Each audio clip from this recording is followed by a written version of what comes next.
गुरुर्ब्रह्मा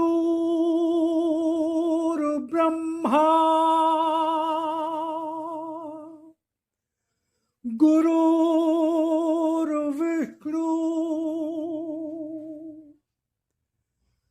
गुरुर्देवो महेश्वरा गुरुर्साक्षात् परब्रह्म तस्मै श्री गुरुवे नमः।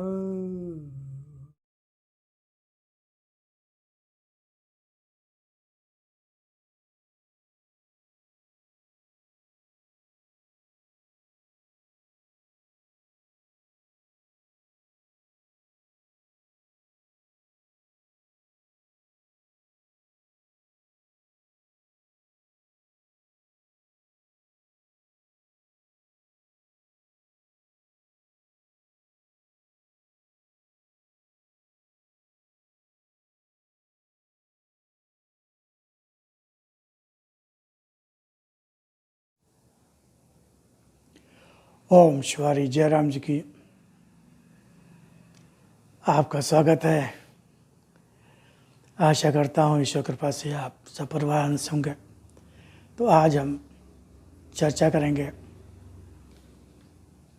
परम पूज्य देवी माँ के द्वारा ध्यान अवस्था में की गई प्रार्थना, क्योंकि मेरा मानना है कि अगर हम भक्ति करना चाहते हैं, भगवान को पाना चाहते हैं, तो प्रार्थना ही एकमात्र माध्यम है भक्त का भगवान से जुड़ने का।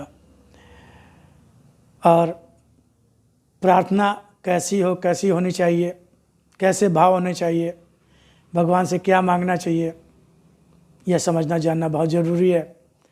क्योंकि भगवान पूर्ण सत्य है, पूर्ण सतरूप है, उसके पास सत्य है। असत्य कर्मों से प्राप्त होता है। अगर हम माया मोह लोभ में डूबकर कामना के साथ कर्म करेंगे तो संसार प्राप्त होगा। कर्म प्रधान विश्व रख रखा, जो जस करे सो तस फल चाखा। कर्मणे वाधिकारस्ते माँ फलेषु कदाचन। कर्म, संसार पाना तो कर्म करें, तो भगवान का विधान है। संसार के लिए कर्म करेंगे, असत्य के लिए कर्म करेंगे तो असत्य मिलेगा।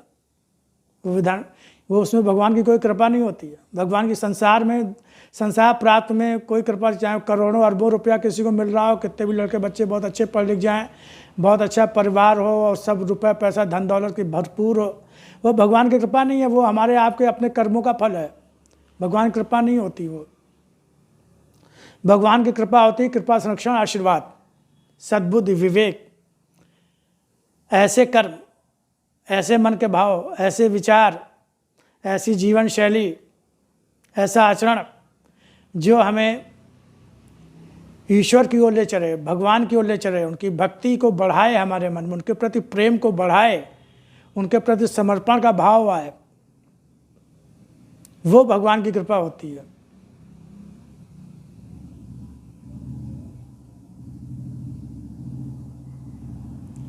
तो इसको समझना जरूरी है। इसी अज्ञानता में हम लोग करते रहते हैं अपने मन से भक्ति। तो इसको हम सुनेंगे, समझेंगे, जानेंगे कि भक्ति कैसी होनी चाहिए। तो मैं इसका पाठ करूँगा, वाचन करूँगा, और आप इसको बहुत ध्यान से सुनिएगा। एक एक शब्द को सुनिएगा, एक एक शब्द को सुनिएगा और उसमें डूब जाइए। तो निश्चित रूप से आप भगवान से जुड़ जाएंगे। और जितनी देर जुड़े रहेंगे उतनी देर आप, वो जो संचय होगा वो अनमोल होगा। तो हम इसको शुरू करते हैं। प्रार्थना संख्या 6-9 यानी 69 अर्पण भाग 2। जीवन की अंतिम श्वास में तेरा ही स्मरण हो। जीवन की अंतिम श्वास में तेरा ही स्मरण हो। हे परमपिता परमात्मा, हर रूप में तेरा रूप पाकर जीवन धन्य हो उठा है। हर रूप में, हम जो भी संसार में देख रहे हैं, अनुकूल प्रतिकूल स्थितियां जो भी होती हैं, जो प्राकृतिक धरती, जलवायु, अग्नि, आकाश, पहाड़, पेड़ पौधे, पशु पक्षी, ये सब कुछ जो भी हम देख रहे हैं, हर रूप में तेरा रूप पाकर जीवन धन उठा। तेरा रूप है, सब कुछ भगवान का ही बनाया हुआ, भगवान का ही रूप है। इन रूपों में भगवान ही है। ये भगवत दृष्टि ये मिल जाती है तो हमें हर रूप में भगवान का ही दर्शन होता है। हे परमपिता परमात्मा, हर रूप में तेरा रूप पाकर जीवन धन उठा है। जीवन को इतनी शक्ति दिए रहना कि संसार में असुरों के हाथों को काटकर रास्ता पार करने में कभी भय सामने न आए, उनकी शक्ति से घबराकर कहीं जीवन थक न जाए। एक भक्त का कि यही प्रार्थना भगवान से होनी चाहिए कि जीवन को इतनी शक्ति दिए रहना कि संसार में असुरों के हाथों को काटकर रास्ता पार करने में कभी भय सामने ना आए, उनकी शक्ति से घबरा कर कहीं जीवन थक न जाए। भय बहुत बड़ी बाधा है। भय, अगर भय है इसका मतलब हम संसार से जुड़े हुए हैं। और जब निर्भय हो जाते हैं तो हम भगवान से जुड़ जाते हैं। क्योंकि जहाँ भगवान है वहाँ भय हो ही नहीं सकता। भगवान सर्वशक्तिमान है, उसके रहते भय कैसा? उसकी इच्छा के बगैर कोई कुछ कर ही नहीं सकता। सर्वशक्तिमान है। जब हम संसार में डूबे होते हैं, संसार से जुड़े तो संसार हमें भयभीत करता है। माया, मोह, लोभ, आसक्ति, शरीर, रिश्ते, नातों, सम्मान, रुपए, पैसे, धन दौलत, इन सब से जो आसक्ति, ये सब असत्य, ये छूटने वाले, छूट रहे हैं, छूटेंगे ही। इनको कोई रोक नहीं सकता। लेकिन हमको अपना मानकर बचाने के लिए ये बचे रहें और भगवान पर भरोसा नहीं करते। संसारी शक्तियों पर भरोसा करते तो वो और ज़्यादा डराती हैं। तुम्हारी इच्छा और तुम्हारे आदेश को पूर्ण करना ही मेरे जीवन का प्रथम और अंतिम धर्म व कर्तव्य हो। तो ये भक्त का भाव होना चाहिए। भक्त को ऐसी ही प्रार्थना भगवान से करनी चाहिए, जैसी देवी माँ कह रही हैं कि तुम्हारी इच्छा और तुम्हारे आदेश को पूर्ण करना ही मेरे जीवन का प्रथम और अंतिम धर्म व कर्तव्य हो। भक्त अपने लिए कुछ नहीं मांगता कि मैं स्वस्थ रहूं, मेरे पास रुपया पैसे की कमी ना रहे, मेरे लड़के बच्चे सब स्वस्थ रहें, व्यापार ठीक ठाक चलता रहे, नौकरी ठीक ठाक होती रहे, सबके काम। ये भगवत भक्त, सच्चा भक्त ये मांगता ही नहीं। बहुत कहता है मैं तुम्हारे प्रति निश्चल रहूं, सत्य रहूं और तुमसे जुड़ा रहूं और सब तुम्हारे लिए ही हो, तुम्हारी प्रसन्नता के लिए हो, तुम्हारी खुशी के लिए हो। भगवान मानवता, इंसानियत, दया, क्षमा, सेवा भाव, निस्वार्थ, निष्काम कर्म, यही भगवान हमसे चाहते हैं। मनुष्य अपनी इच्छा पूर्ति के लिए तो हर पल जीता है। मेरी चाही मत करो, मैं मूर्ख अज्ञान, तेरी चाही में प्रभु है मेरा कल्याण। भगवान से ज़्यादा सुहृद और कौन हो सकता है? भविष्य को जानने वाला और कौन हो सकता है? शुभचिंतक और कौन हो सकता है? वो तो पिताओं का भी पिता है, माताओं का भी माता है, सबका माँ बाप है वो। हम उन माता पिता पर पूरा भरोसा करते हैं जिन्होंने हमें जन्म दिया, लेकिन उनकी भी क्षमताएं सीमित होती हैं। कितना भी वो, लेकिन कई जगह असमर्थ हो जाते हैं। लेकिन जो जगत का पिता है, जो सबका पिता है, वो तो असीम है, अनंत है, सर्वव्यापी है, सर्वशक्तिमान है, सर्व सुहृद है, जिसकी इच्छा वगैरह कुछ हो ही नहीं सकता। तो वो पिता है हमारा, माँ पिता। तो उसकी शरण में अगर हम हो गए तो फिर डर और भय का कैसे क्या कोई मतलब ही नहीं रहता। और फिर वो जो भी सोचेगा वो हमारे कल्याण के लिए ही होगा। मनुष्य अपनी इच्छा पूर्ति के लिए तो हर पल जीता, और ये इच्छाएं इसीलिए मनुष्य को कितना छोटा और हीन बना देती। छोटा और हीन, असत्य की कामना, असत्य की चाह आदमी को छोटा और हीन बना देती है।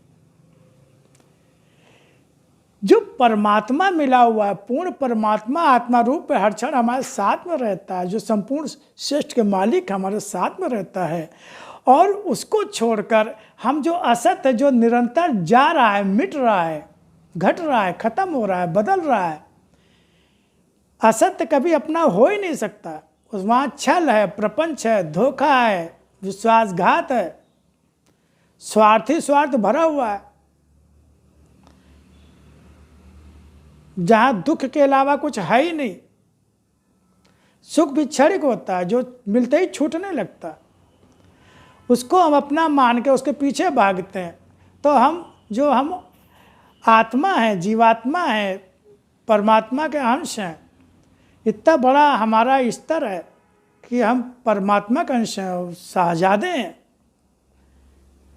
एक छोटा सा सभासद का बेटा होता है, वो अपने को मार सीना चौड़ा करके चलता है। एक कोई पुलिस वाला होता है, उसका लड़का अरे हमारे पापा पुलिस में, अरे हमें किस बात का डर है, और हम तो संपूर्ण श्रेष्ठ का मालिक है, उसकी संतान है, उसके बेटे। हम इतने डरे सहमे घबराए से रहते हैं, परेशान रहते हैं। क्यों रहते हैं? क्योंकि हम असत्य को, अपना असत्य के पीछे भाग रहे हैं। हम अपने उसको भूल गए कि हम कौन है, किसकी संतान है। बादशाह जो संपूर्ण श्रेष्ठ का बादशाह है, वो उसकी संतान है। तो डरने की, घबराने की क्या जरूरत है? तो हम छोटे हो जाते हैं। जब हम सांसारिक कामनाओं में और इच्छाओं में डूब जाते हैं, तो वो इतना छोटा और हीन बना देती है मनुष्य को ये इच्छाएं, कि वह सोच भी नहीं पाता कि कहीं पर वह कुछ ऐसा भी कर रहा है जो उसे नहीं करना चाहिए। वह जीता वह अपने लिए है। माँ कह रही है भगवान से, क्या कह रही है? जीता वह अपने लिए है, भक्ति भी वह करता अपने लिए है, अर्पण भी करता वह अपने लिए है, मंदिर बनवाता वह भी अपने लिए, मगर कैसा बुद्धि का छल है कि सब कुछ अपने लिए करते रहकर भी वह कहता है कि वह सब कुछ तो तुम्हारे लिए कर रहा है। धोखा है ना, बेईमानी है ना, पाखंड है, प्रपंच है कि नहीं है? मन में अपना स्वार्थ छिपाए हुए हैं और दिखा दिखा के दान करते हैं, मंदिर में चढ़ावा चढ़ाते हैं और श्रृंगार करते हैं, और पता नहीं क्या क्या महंगे महंगे प्रसाद के रूप में ले जाते हैं, और क्या क्या पाखंड करते हैं, और कहते हैं हम तो भगवान के लिए कर रहे हैं। और जबकि मन में सब अपने प्रति कामनाएं भरी होती, इच्छाएं भरी होती कि इसके बदले में हमें क्या मिला। आकलन करते हैं कि हमें अभी तक क्या मिला, नहीं मिला तो कहते हैं अरे भक्ति करने से क्या लाभ हुआ, मंदिर जाने से क्या लाभ हुआ, अरे हमने इतना सब रुपया पैसा दान पुण्य किया, ये किया वो किया, कोई फ़ायदा नहीं हुआ। तो ये कलई खुल जाती है, ये पाखंड खुल जाता है, चेहरा उजागर हो जाता है, असली चेहरा सामने आ जाता है।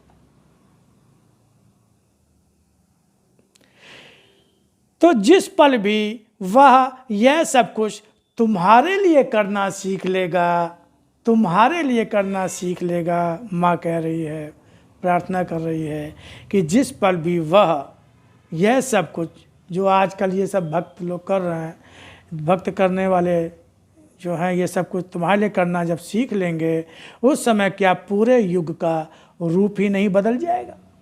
रूप ही नहीं बदल जाएगा। आज कहाँ ऐसा हो रहा है? मंदिरों में भीड़ रहती है, मस्जिदों में, चर्च में, इधर उधर तीर्थ, कितनी भीड़ है, कितनी भीड़ है। सब अपने को भक्त कर रहे हैं। जब सब भक्त हैं तो इतनी अराजकता, इतनी असुरक्षा, इतनी मार काट, इतने रोग, इतनी चिंताएं, फिक्र, लूट पाट, ये सब क्यों हो रहा है? खून खराबा क्यों हो रहा है? इसलिए क्योंकि हम पाखंड कर रहे हैं, हम भक्त हैं ही नहीं। हम देखी सुनी भक्ति कर रहे हैं, भक्ति का पाखंड कर रहे हैं, नाटक कर रहे हैं। भगवान को क्या समझते हो? भगवान क्या ये सब जानता नहीं? भगवान सब जानता है, सब समझता है, और इस पाखंड का दंड मिलता है। इस पाखंड का दंड भगवान देते हैं कि अधर्म, अत्याचार, अन्याय, रिश्वत, भ्रष्टाचार, बेईमानी, विश्वासघात कर करके आते हो मंदिर में, मेरे तीर्थ स्थानों में, आंख बंद करके पाखंड करते हो, नाटक करते हो, वही न्याय होगा, वही न्याय होगा। जैसे केदारनाथ में भीषण प्रपात आया था, ऐसे बहुत से होता है कि मेरे मंदिरों में ही तुम्हारा न्याय होगा, जहाँ तुम नकली मुखौटा चढ़ा कर आते हो, पाखंड करते हो, झूठ बोलते हो दिन रात, और यहाँ पर आकर नाटक करते हो, निरीह पशु पक्षियों को मार कर खा जाते हो, दया नहीं करते।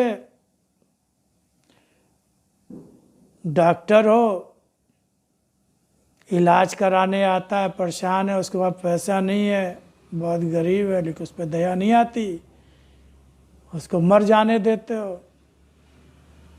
मेडिकल स्टोर में आता है आदमी, परेशान है, दुखी है, दया नहीं आती।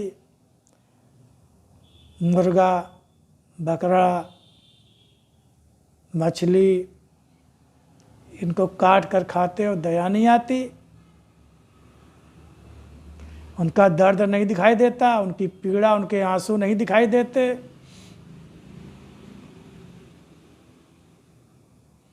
गरीबों पर, असहायों पर दया नहीं आती, और हमसे दया मांगते हो, कृपा मांगते हो।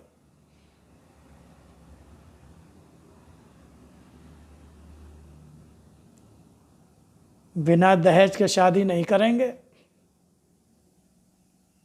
हमें तो इतना ले चाहिए, कहीं से भी लाए लड़के वाला। क्या लड़की वाले ने लड़की को पढ़ाया लिखाया नहीं, संस्कारी नहीं बनाया?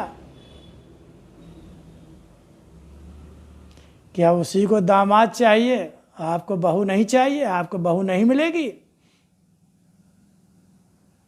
वो खुशी से जो भी दे, क्यों नहीं दे? देखिए, हम तो पूरा तय करते हैं, हिसाब किताब लगाते हैं, इससे कम में नहीं होगा। चाहे बेचारा वो बिक जाए, अपने को बेच दे, घर जमीन जायदाद बेच दे, आपकी भला से। ना हो शादी, आपको क्या पड़ता, वो आत्महत्या कर ले, सुसाइड कर ले, कुछ भी कर ले। घर में लेके आएंगे तो ताने देंगे, ताने मारेंगे, तुम्हारे बाप ने तो ये नहीं दिया, वो नहीं दिया, ऐसा स्वागत सत्कार हो। अरे भाई, काहे बात का भाई, इंसानियत मानवता है कि नहीं? अपना घर बार छोड़कर आइए तुम्हारे घर में, आपके घर में, अपने माँ बाप को छोड़कर।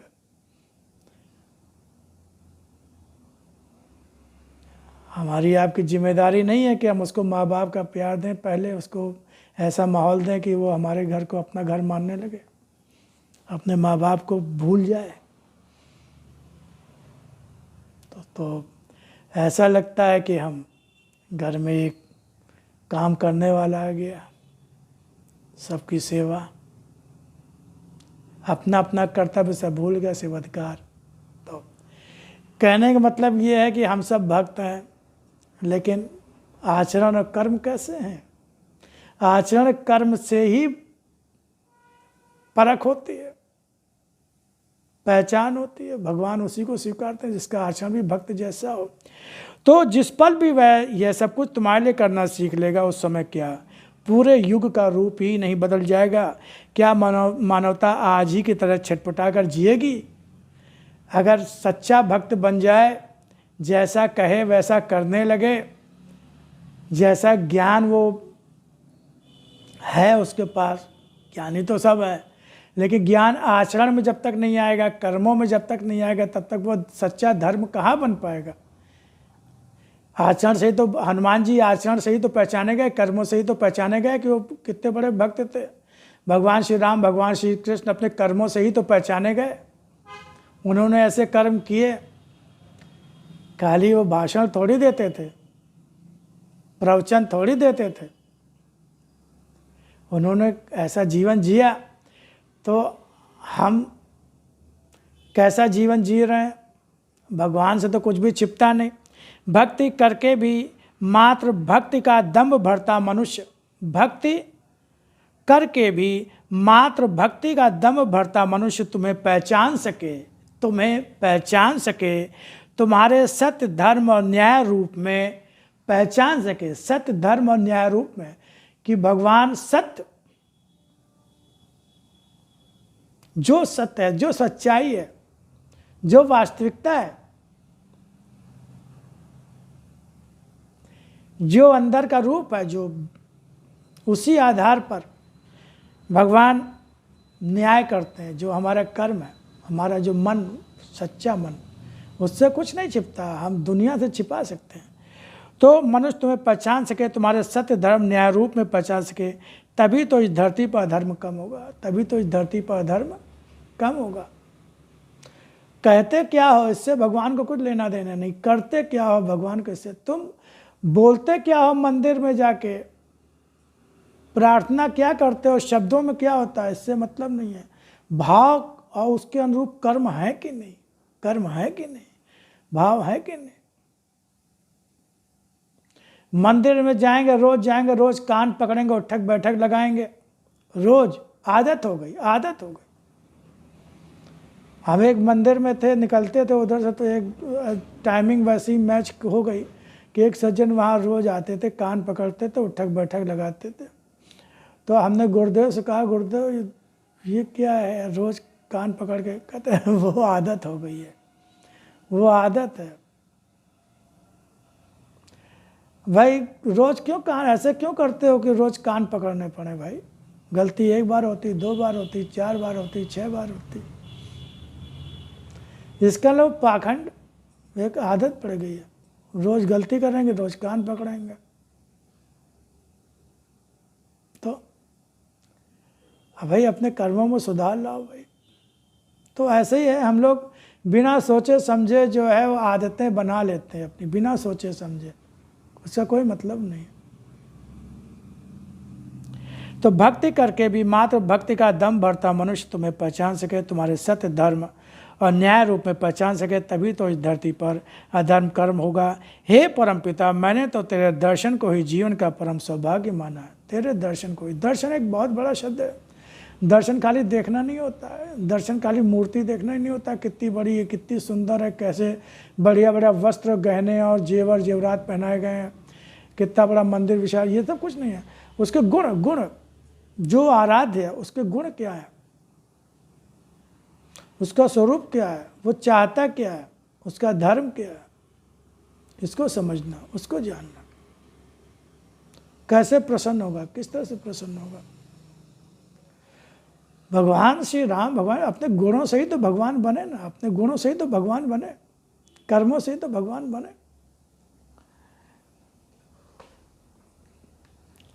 तो हे परमपिता, मैंने तो तेरे दर्शन को ही जीवन का परम सौभाग्य माना, तेरे दर्शन को ही, तेरे सत्य धर्म न्याय रूप को ही, तेरे सत्य धर्म न्याय रूप को ही, कृपा संरक्षण और आशीर्वाद को ही परम सौभाग्य माना है कि तू है हमारे पास, तू ही सब कुछ है, तू ही सब कुछ है, तू ही संपत्ति है, तू ही परिवार है, तू ही जायदाद है,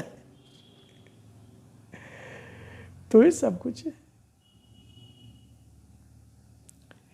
हे परमपिता, मैंने तो तेरे दर्शन को ही जीवन का परम सौभाग्य माना है, किंतु इस जीवन को जब तुमने अपने चरणों में अपने सेवार्थ स्वीकार ही किया है, अपने चरणों में इस जीवन को अपने सेवार्थ स्वीकार ही किया है, तब इतनी कृपा और किए रहना मेरे परमात्मा कि जीवन की अंतिम श्वास में तेरा ही स्मरण हो, अंतिम श्वास तेरा ही स्मरण। ये सब कहाँ मांगते हैं हम लोग। हाँ, गाने चलते रहते हैं तो वो एक गाने के भाव से गा लेते हैं, कह लेते हैं, लेकिन अंदर से भाई जो जीवन भर जो रटेंगे अंत समय में भी वही तो आए। जहाँ मन फंसा होगा, पूरे जीवन मन फंसा रहता है, संसार में फंसा रहता है, माया मोह में फंसा रहता है, धन संपत्ति में फंसा होता है, रुपए पैसे में फंसा होता है, लाभ हानि में फंसा होता है, मोह आसक्ति में मन फंसा होता है तो अंतिम समय पे भी मन वहीं फंसा होगा। भगवान को तो हम बस एक रूटीन में है, चूँकि देखा सुनी भक्ति करते हैं, हमारे घर परिवार में होता है, आदत में आ गया, सुबह शाम मंदिर चले गए कर वो, लेकिन वहाँ भी तो संसार ही रहता है ना। मंदिर में भी जाते हैं, पूजा पाठ भी करते हैं, जो भी करते हैं उसमें भी तो संसार ही बना रहता है हर समय, कि किसी तरह से जल्दी से निपटे। फिर तो अंत समय भगवान कहाँ रहेगा? तो सिर्फ कहने से नहीं, उसको अभ्यास में लाना पड़ेगा। अभ्यास जिस तरह से हम संसार को रटा करते हैं, अपने परिवार को, संसार को, जहाँ जो स्वार्थ लोभ है उनको जो अभ्यास पड़ा हुआ उस अभ्यास की जगह भगवान की तरफ मन को जोड़ना है, मन से अभ्यास करना है, भगवान का सच्चे मन से नाम लेना है, स्मरण करना है, ध्यान करना है, तभी अंतिम समय में भी भगवान का ही स्मरण होगा। तो माँ कह रही है कि इतनी कृपा, और उस समय ये अंतिम समय में बहुत ही ऐसी स्थिति होती है कि बहुत ही जन्म मृत्यु में बहुत असीम कष्ट होता है, बहुत कष्ट होता है, बहुत पीड़ा होती है, बहुत दर्द होता है, आदमी बेहोश हो जाता है, विक्षिप्त हो जाता है। तो उसे याद होता है कि आंसू बहते रहते हैं कि अब ये शरीर छूटने वाला है। तो उस समय अज्ञानता में वो कहता है पुत्र को देख लें, पत्नी को देख लें, एक बार शकल दिख जाए उनकी। फिर ये होता है कि ये भाई यहाँ ये रुपया पैसा रखा, ये संपत्ति रखी, इसको ऐसे करना वैसे करना, ये करना वो करना, हम अब तो हम खत्म, पता हो जाता है कि अब हम ख़त्म होने वाले हैं शरीर, तो चिंता हो जाती है अब इनका क्या होगा, उनका क्या होगा। भगवान याद ही नहीं आता है, भगवान का स्मरण नहीं रहता, क्योंकि वो अभ्यास नहीं पड़ा हुआ। तो अब ये थोड़ी हो कि बुढ़ापे में अचानक वो बटन दब जाएगा, भगवान याद है। जो अभ्यास करोगे तो भक्त की दृष्टि क्या होती है? सब कुछ भगवान है, परिवार के रूप में भी भगवान है, जो कुछ भी दिखाई पड़ रहा है, सुनाई पड़ रहा है, सब कुछ भगवान है, सब कुछ का आधार भगवान है। भगवान के अतिरिक्त कुछ भी संभव है ही नहीं। तो जब ये भगवत दृष्टि हो जाती है तो सब जगह भगवान ही दिखाई देता है, फिर सबके रूप में भगवान ही याद आता है।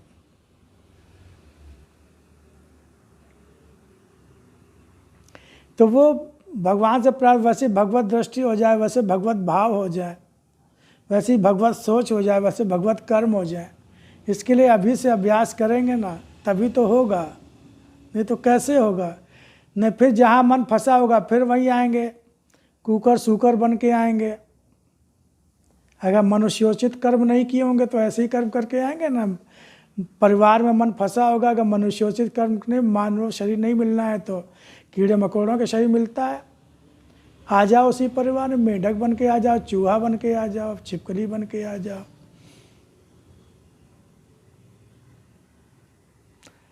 तो क्यों रिस्क लो भाई? भगवान को याद करें ना, कर्म करें, परिवार के रूप में भी भगवान ही है।